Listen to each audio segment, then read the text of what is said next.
Elle est venue accompagnée d'un chien d'aide aux victimes pour affronter ce procès et se replonger dans ces moments difficiles. Je suis en colère, je ne veux plus entendre parler de lui, je ne le considère plus comme mon père.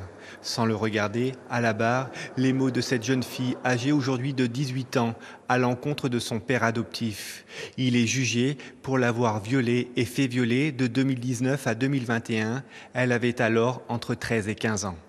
Qu'on le situe dans un registre amoureux ou d'emprise, parce que clairement on est dans de l'emprise, voilà, ça permet à cette affaire d'éclater, mais ça permet aussi à la défense aujourd'hui de dire il y avait un consentement. Non, à 13 ans, il n'y a pas de consentement.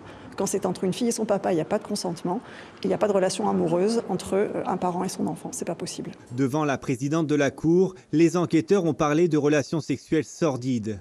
Violée à son domicile à Salerne, mais aussi livrée à des inconnus, à Cavalère, Grimaud, Cogolin ou encore au Canet des Morts. Elle avait les yeux bandés pendant que son père filmait. Mon client reconnaît les faits, d'ailleurs il les a reconnus depuis à peu près le début de la procédure.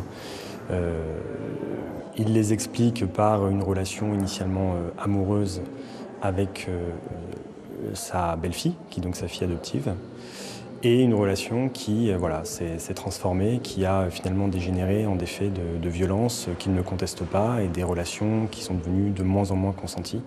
Un seul de ces inconnus a été retrouvé, un habitant de Grimaud, âgé de 70 ans. Il comparait également. Les deux hommes encourent jusqu'à 20 ans de réclusion criminelle. Le procès va durer 3 jours. Le verdict est attendu ce vendredi.